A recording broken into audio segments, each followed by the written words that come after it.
भगवान को अपने काम सौंप देते हैं, उनके सारे कार्य। कथा में आपका मन लग रहा है कि नहीं लग रहा? मन लग रहा हो तो मैं कथा आगे बढ़ाऊं जी। हे नाथ, मुझ पर कृपा कर, शरणागत की रक्षा करने वाले हे प्रभु, आप मेरी भी रक्षा कीजिए। मैं तुम्हारी शरण में आया हूं, डिस्टर्ब मत करो, मैं तुम्हारी शरण में आया हूं। गजेंद्र इस तरह दुख से आए आत होकर श्री हरि से स्तुति कर रहे हैं। आपको भगवान के सन्मुख आपको स्तुति करना पड़ेगा, प्रार्थना करना पड़ेगा, अर्जी लगाना पड़ेगा, भगवान के चरणों में अनुराग, अपनी प्रेमा भक्ति अर्पित समर्पित करना पड़ेगी। बगैर अर्पित समर्पित किए हमारे कार्य कभी सिद्ध नहीं हो सकते। बड़े बड़े महात्मा गजेंद्र मोक्ष का पाठ करते हैं महाराज, बड़े बड़े योगी महात्मा भी गजेंद्र मोक्ष का पाठ करते हैं, प्रातः का। बगैर भगवान के, अब क्या भगवान का है? अरे भगवान हमारे अंदर है। बोले तो तुम भगवान जैसे क्यों बोलती हो? बोलेंगे हमारे अंदर भगवान है। बोले आप देवता स्वरूप बात क्यों करती हो? हमारे अंदर देवता है।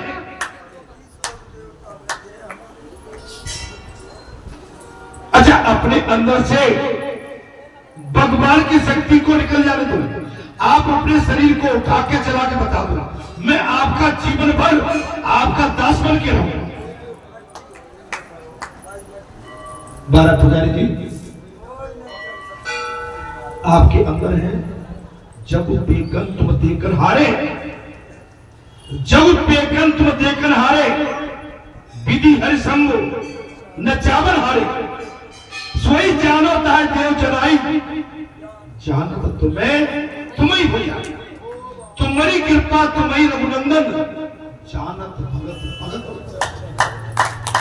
आपकी जिस पर दया हो जाए, आपकी जिस पर कृपा हो जाए, आप जिसको अपना मान लो, हे अनाथों के नाथ, वो आप जैसा ही हो जाए।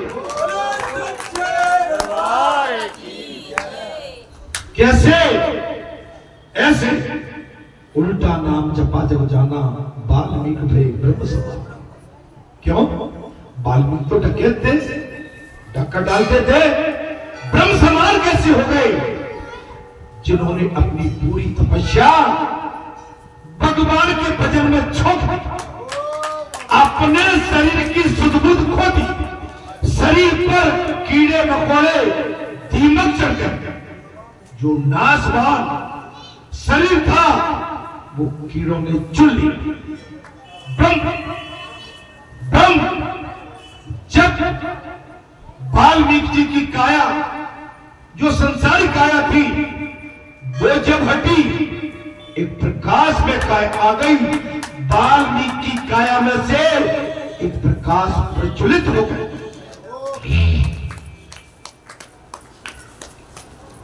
इसलिए वाल्मीकि जी को कहा है, वाल्मीकि भय ब्रह्म समाना। माता जानकी को भगवान ने एक परेठा में ठेठ कह दो, ध्रुवी के कहने पर फिर त्याग दिया। उस समय माता जानकी गर्भ से थी, गर्भ से थी। उनके गर्भ में भगवान श्री रघुनाथ का अंश बल था। भैया लक्ष्मण युद्ध तो छोड़ने नहीं जाना चाहते थे, लेकिन अपने प्रभु की आज्ञा और राजा की आज्ञा को भला कौन टाल सकता है? एक बार भाई की आज्ञा को भाई टाल सकता है कि राज आज्ञा को कोई टाल नहीं सकता है। राज आज्ञा का आदेश मान के लक्ष्मण जी ने माता जानकी को अपने हृदय को वज्र बना के अपने जंगल में छोड़ दिया, वाल्मीकि के आश्रम नजदीक छोड़ दिया। वाल्मीकि आश्रम में माता जानकी का उस समय बीता। उन्होंने महाराज एक पुत्र को जन्म दिया, लव। उस पुत्र का नाम क्या था? लव। माता जानकी वाल्मीकि आश्रम में सेवा किया करती थी, लकड़ी बकड़ी लाती थी और आश्रम का झाड़ फूंक किया करती थी और वाल्मीकि संत महात्मा ऋषिवर की सेवा में। एक दिन की बात है, लव सोए हुए थे। माता जानकी को स्नान करने के लिए जाना था और वाल्मीकि उस समय संत महाराज उसमें किसमें सोए थे? महाराज अपने योग में बैठे। माता जानकी ने सोचा कि इस समय श्री मुनिवर ऋषि इस समय योग में बैठे हैं और मैं तो वैसे ही भक्त की मारी हूं। एक मेरा पुत्र आसरा है, ये भीषण जंगल है, हिंसक इसमें जानवर है, कहीं कोई हिंसक जानवर आ गया और गुरुवर इस समय भजन में लीन है, योग में लीन है और कोई उठा ले जाएगा। महाराज जिस समय महर्षि योग में बैठे थे, वो लव एक पालने में सोए हुए, पालने में सोए हुए। माता जानकी ले गई है सरोवर में स्नान करना साथ में। जब ऋषिवर की आंखें खुली तो जो पालना था एक खटोला खाली पड़ा। और क्या हो गया? कोई हिंसक पशु जानवर आके लव को उठा ले गया। वैसे ही मेरी जानकी बेटी वक्त की मारी है, दुखियारी है, अगर आके कहीं उसको महाराज पुत्र नहीं मिला तो प्राण की आहुति दे देगी। महाराज ऋषि एक कुश को तोड़ा है और पालने में बिछा दिया। महाराज और तुम्हें अपनी अंजलि से जल का छींटा दिया। उसी समय कुश वहां पर प्रकट हुआ। सब भये वाल्मीकि भये ब्रह्म समान। अरे योगी तपस्वी, अरे योगी तपस्वी भी भगवान के जब दया मिलती है, मुझे तो नहीं कहता भगवान के बराबर तो कोई हो नहीं सकता, लेकिन ईश्वर का पंजा अगर उस पर पड़ जाए तो उनकी पानी भी खूब ढलती फूलती। हे संतों, हे महात्माओं, आपको हमको बड़ा सौभाग्य प्राप्त हुआ है। आपके आंगन में, आपके क्षेत्र में, आपकी डेयरी पर भगवान की इतनी बड़ी राम नाम की धारा, इतनी बड़ी महाराज धारा बह रही है, इसमें डुबकी लगा। ये समय दोबारा लौट के नहीं। आज की गोष्ठी, आज का ये पल, आज का ये क्षण दोबारा हमें मिलने वाला नहीं है। महाराज जीवन में जो दिन निकल जाते हैं लौट के फिर वो नहीं। मैं तुम्हारी शरण में हूं, क्षमा करना, मैं कथा तो बोलता ही हूं, लेकिन कथा में से भी कथा आई जाती।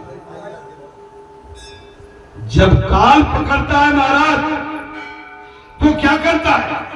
जीव भैंसे व्याकुल हो जाता है। मैंने तो काल को नजदीक से देखा, मैंने कई बार कहा है, आपको विश्वास नहीं होगा। बोले काल कैसा होता है? काल बड़ा खतरनाक होता है। जब काल नजदीक आता है आदमी की पतलून तक कीली हो जाती है। लेकिन काल से निर्भय होने का कारण, बोले काल से निर्भय होने का कारण भगवान का भजन, अर्थात भजन। बोले काल से निर्भय कैसे? बोले काल पर विजय पर। बोले काल पर विजय कैसे? भाई भगवान को अपना बना। जब भगवान आपके बन जाएंगे तो काल आपको भय नहीं दिखाएगा। भगवान आपके बन जाएंगे। महाराज काल का फिर भय नहीं रहेगा। जब तक भगवान से हम विमुख हैं तब तक हमें काल का भय। काल का भय कब तक है? जब तक हम भगवान से दूरी बना के रखेंगे काल हमें भय दिखाएगा। जब हम काल से ही दोस्ती कर लेंगे, चलिए जब हम काल से ही दोस्ती कर लेंगे तो भैया जैसे आपकी किसी मंत्री से दोस्ती हो गई फिर तो कहोगे भाई अब तुम सबके काम देखो। तो मंत्री ये तो नकली टाइप के होते हैं, बहुत थोड़े टाइप के। आपको अगर मित्रता करना है ना तो काल से कर लो, तो आप भय मुक्त हो जाएंगे। तो संसार का कोई दुख है हमें सता नहीं सकता। भरत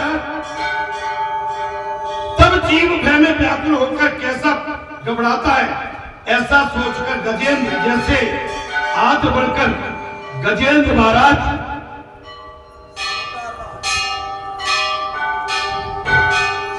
इस स्तुति का पाठ नित्य करोगे तो अंत काल में परमात्मा लेने के लिए तुम्हें आ जाए।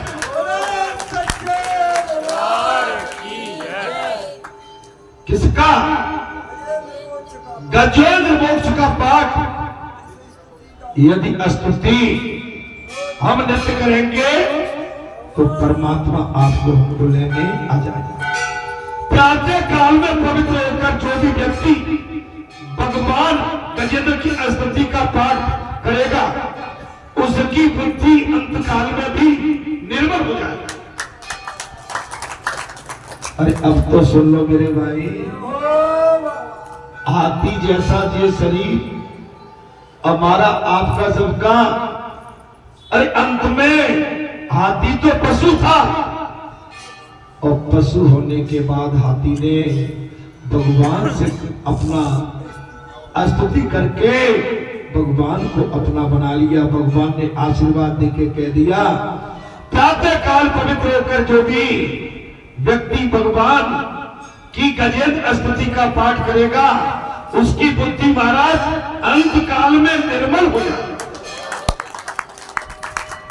उससे अंत काल में भी श्री हरि का स्मरण बना रहे।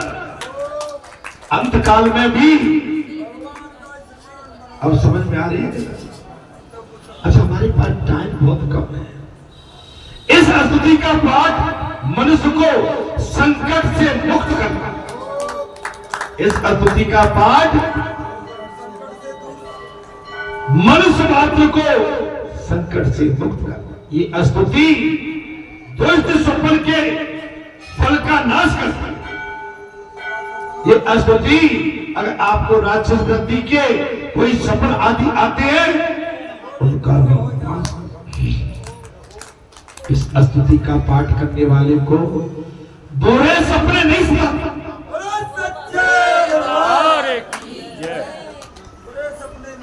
अब सुन लो मेरे भाई, जिनको बुरे सपने आते हैं, बुरे सपने वाले सुन लो, गजेंद्र स्तुति करोगे तो तुम्हारे पास बुरे सपने बिल्कुल नहीं आएंगे। कई लोग कहते हैं महाराज रात को सपने आते हैं गंदे गंदे, यही कहते हैं। तो हम तो उनसे कह देते हैं गजेंद्र स्तुति का पाठ करो, आपके रात्रि में जो गंदे सपने आते हैं जो भयभीत करते हैं बिल्कुल नहीं। ये जीव अंतकाल में घबराता। देखिए बुढ़ापा बड़ा खतरनाक है। हमारी दादी बैठी है, जितने भी हमारे वृद्ध दादा भाई बैठे हैं, बुढ़ापा बहुत खतरनाक। अगर आपको एक झटका लग गया, कल हम कथा सुनने गए थे, दोपहरिया थी, भयंकर गर्मी थी, इतनी गर्मी नहीं थी, माने शरीर का पानी सूख रहा था। कैसी थी? बड़ी फेर आ गया, माने शरीर का पानी सूखा। आप विश्वास नहीं करोगे, शाम को जब लौट के आए डले रह गए, रात में लगी पता नहीं सुबह पहुंच पाते भी है कि मंदिर नहीं।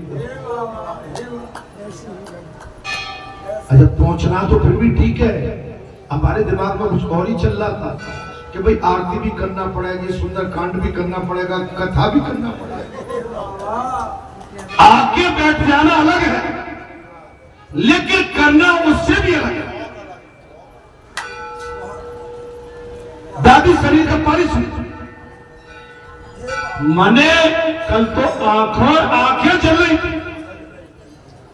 45 टेम्परेचर, कितना 45 डिग्री सेल्सियस। माने रोड पर के लग रहा था कि आग निकल रही है। लेकिन भैया मेरी जो राम रच रखा, आज थोड़ी हवा चल रही है, राहत ये कि थोड़ा आज कुछ थोड़ा ठंडक भी है। लेकिन मैं फिर भी कह रहा हूं कि पानी अधिक से अधिक पीना। और आपको एक और मैं उपचार बता देता हूं, पानी की बोतल में नींबू का पानी डालता, पानी की बोतल में इलेक्ट्रॉल का पाउडर डाल दो। खाली पानी नहीं, आप इलेक्ट्रॉल पाउडर डाल दीजिए। 2-2.5-3 लीटर की बोतल भर लो, कहीं जा रहे हो बाहर तो इलेक्ट्रॉल के 2-3 उसमें पाउच छोड़ दो, पिला दो और पानी पी लो।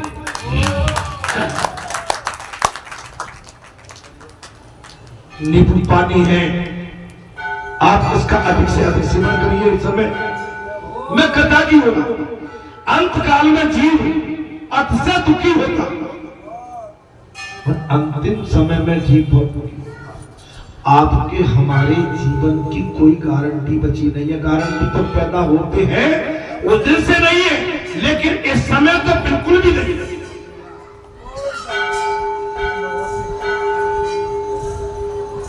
क्योंकि हम अपना लाज एक बहुत बड़ी उम्र निकाल चुके हैं। लाज बोलते हैं इसे, एक बहुत बड़ी उम्र। जैसे दादी 80-75, मैं मानता 80 पार कर गए। हाँ 75 कम थोड़ी होते हैं। अरे भैया बहुत बड़े होते हैं। मैं एक चीज कह रहा हूं, ये बोनस का टाइम है। आपके पास जो सांस बची है अमूल्य है, अमूल्य। इसको खेत में मत उलझाओ, खलियान में नहीं, दुकान में नहीं, मकान में नहीं, नाती में नहीं, बेटे में नहीं, बहू में नहीं, और संपत्ति धन में नहीं। इस सांस को अब भगवान को दे।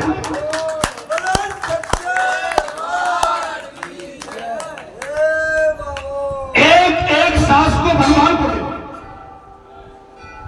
लेकिन सब दादी नहीं, कुछ दादी तो हमारी सुनती नहीं है, वो तो बहू बेटों के चक्कर में किसी को। सब दादी नहीं, मैं सबकी नहीं कह रहा हूं। कुछ दादियां ऐसी हैं, बहू बेटा नाती को बड़ो बड़ो रखा। अच्छा जब तुम्हारे साथ कोई जाने वाली नहीं है। अच्छा हम अपने माता पिता के साथ कौन चले गए? जब हम नहीं गए तो हमारे साथ कौन जाएगा फिर? अरे भैया बने बने की दुनिया है, बने बने। कल इतनी थकान थी, दादी गले रह गए। मेरा कहने का मतलब समझ रहे?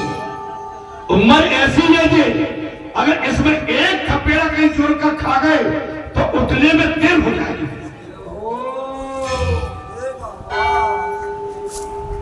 उठने में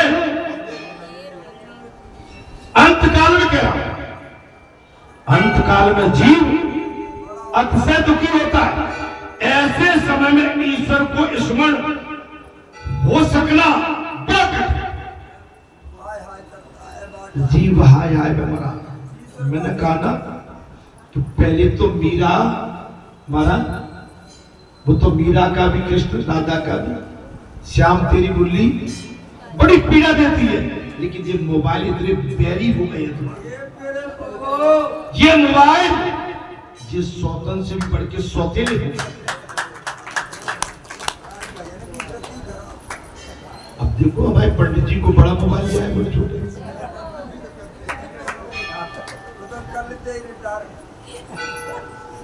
ये मोबाइल का कीड़ा बड़ा खतरनाक है।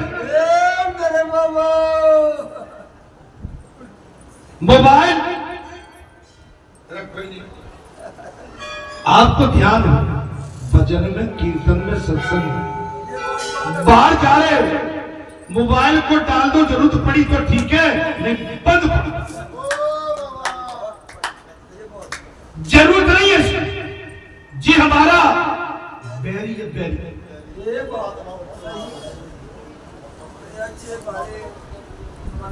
अच्छे भले हम पूजा कीर्तन से, कीर्तन मार्ग, सदमार्ग, सेवा मार्ग, और कहीं ये बैरी आ गया कि कोई ठुक गया तो बात ठुका ठुकी अलग, हम में पहले ठुकाई होने लगी। बच्चों, मैं इसलिए कह रहा हूं महाराज, आपको बुरा लग रहा होगा, बुरा तो नहीं लग रहा जी। ईश्वर की कृपा हो तभी उनका स्मरण हो सकता है। एक चीज और बता देता हूं, जब हम किसी सत्संग में रहते हैं, मित्रता में रहते हैं, संत वृत्ति में रहते हैं, साधना में रहते हैं, कोई कितना महत्वपूर्ण काम क्यों न हो, उस समय जब तक हमारे सत्संगी हमारे अपने नजदीकी जो हमारा दिन रात कल्याण की कामना करते हैं, हम इनको नहीं छोड़ सकते। काम हम बाद में करेंगे, क्या कर लेंगे, लेकिन आज काम कोई मानता है? कहा भैया, आवाज देखो, कोई फोन आ जाने दो, भागो भागो, कुक्कुला काटता रहे। अब क्या करें? बोले महाराज जी ने तुझे कह दिया, महाराज जी देख तो ना रहे।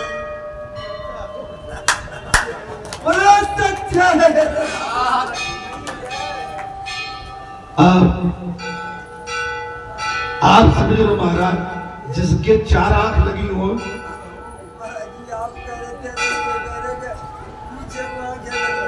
तो अब क्या थोड़ी है, और जिसकी आंखें 4 लगी है, अब तुम उससे बच के सकते। महाराज, हम चाहते से जाए, भले खुजली बच रही है और खुद, लेकिन देखो भाई, शरीर तो अपना है ना। अब जैसे कई खुजली मची, अपन चाह रहे कि भाई सब लोग बैठे खुजला मत, लेकिन खुजली तो खुजली हुई, वो खुजली रुक नहीं सकती। ये संसार की खुजली बड़ी खुजली, इससे बचो। महाराज, कथा अच्छी लग रही हो तो